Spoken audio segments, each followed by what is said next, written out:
Pria ini coba melompat dari ketinggian pakai payung. Jadi pria ini tuh nyoba buat melompat dari kolam renang setinggi 10 meter menggunakan payung. Dia ini mau buktiin apakah payung itu bisa bikin dia melambat kayak di film-film atau enggak. Pertama, dia coba nih dengan 2 payung seharga $8. Dan pas dia loncat, hasilnya 2 payung itu rusak karena tekanan udara. Kedua, dia pakai payung seharga $15 dan dia udah ngetes dulu loncat-loncat gitu. Dan pas dia loncat, sama kayak yang pertama, payungnya itu rusak parah guys. Dia nggak nyerah guys. Dia pun coba dengan payung seharga $80 dan hasilnya itu lanjut part 2. Pria supir bus ini setiap hari dipalakin sama preman yang punya wilayah kekuasaan di tempat ini sampai membuatnya tuh sakit hati dan akhirnya itu asli parah banget.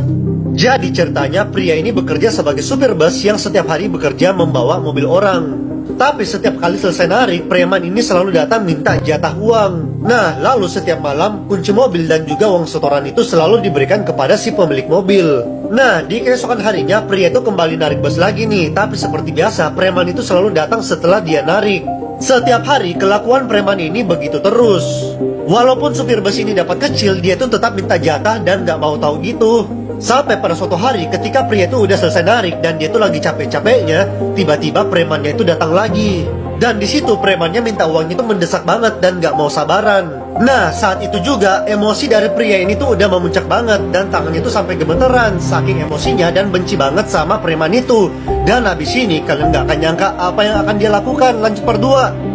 Pria supir bus ini setiap hari dipalakin sama preman yang punya wilayah kekuasaan di tempat itu sampai akhirnya part 2. Nah, jadi di sini pria supir bus itu sudah emosi dan benci banget sama preman itu. Dia pun mengambil sebuah besi dan keluar dari busnya itu. Yuk follow akun jimsani.official dan ramein live shoppingnya tiap hari, terutama di tanggal 24 Juni jam 3 sore dan 30 Juni jam 9 malam, dimana kamu bisa beli koleksi Doraemon dari Jimsani dan dapat hadiah eksklusif yang menarik. Jangan lupa klik register dan tambahin ke kalender HP kamu biar nanti dapat notif pas live-nya mulai. Jangan sampai ketinggalan ya. Ternyata dia itu mau balas dendam dan mendatangi lokasi dari preman itu.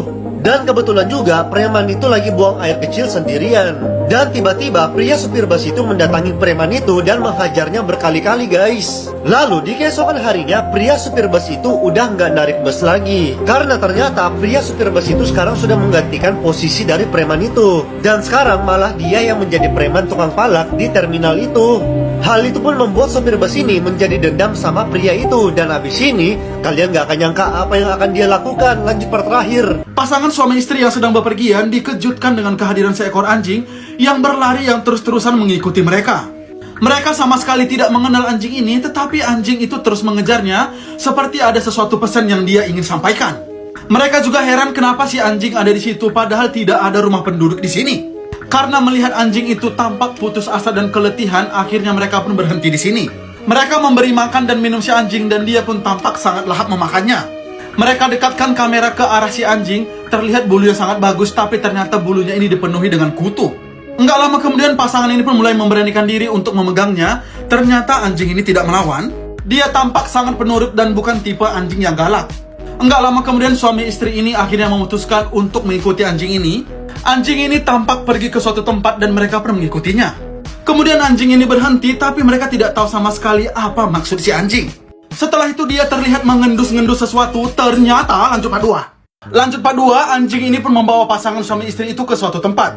Di sini dia mengendus-ngendus sesuatu, kemudian dia tertidur di rumput ini. Ternyata setelah melihat gerak-gerik anjing ini, pasangan itu pun mulai sadar bahwa ada sesuatu yang aneh di sini. Mereka yakin dulunya anjing ini adalah anjing peliharaan kemudian dibuang oleh majikannya di situ. Mantan pemilik si anjing membuangnya ke bukit agar anjing ini tidak bisa lagi mengikuti majikannya ke kota. Karena itu anjing ini pun akhirnya tersesat di situ. Enggak lama kemudian karena kasihan, pasangan suami istri itu pun membawanya ke rumah dan merawat anjing ini dengan baik. Si anjing kemudian dikenalkan dengan hewan-hewan peliharaan mereka. Lalu anjing ini pun sudah punya banyak teman di sini. Dia bermain-main, dia berlari-lari, dia sangat senang dengan majikan barunya. Kemudian mereka pun sepakat membuat nama baru si anjing, namanya adalah Moxie. Enggak terasa Moxie sudah dirawat 1 tahun lamanya dan dia sangat menikmati hidup dengan majikan barunya. Dan sekarang Moxie sangat bahagia karena dia tidak sendiri lagi.